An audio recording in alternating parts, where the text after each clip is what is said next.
Hey there, welcome back to Log, where we turn everyday workplace challenges into quick, practical insights. Today we're diving into a hot topic: how to effectively work with Gen Z in the workplace. As more Gen Zs enter the workforce, millennial managers are juggling to connect two ends. On one end, the newly inducted Gen Zs, and on the other, the older Gen X. Whether you're a manager juggling the two or just curious about what makes Gen Z tick, this one's for you.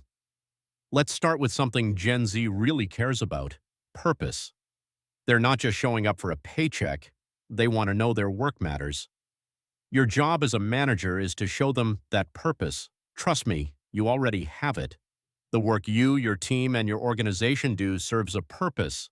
You simply have to convey it in the language that Gen Zs expect. Consider this: you're heading a sales team with Gen Zs. Instead of saying, "We need to meet our sales target," say, "When we hit our sales target, it allows us to invest more in developing eco-friendly packaging." Or if you're onboarding Gen Zs as HR, share stories like how one support rep helped a customer recover from a crisis. If you're in IT, instead of saying, "We need to reduce system downtime by 20%, try this: "By improving our system reliability, we're helping thousands of users stay connected to critical healthcare services."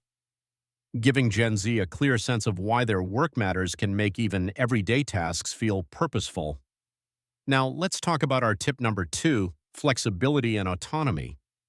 Gen Z doesn't just want to be told what to do, they want the freedom to figure out how to do it. Say you've assigned a Gen Z software developer a bug-fixing sprint.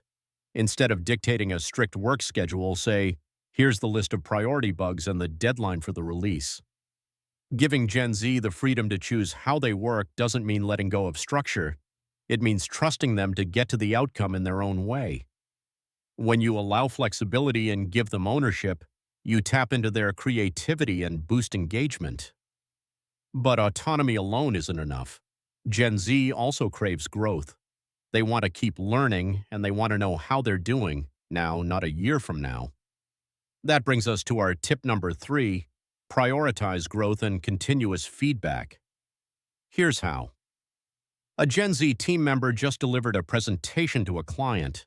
You can say, "Hey, great job presenting the solution today. I liked how you broke down the technical steps."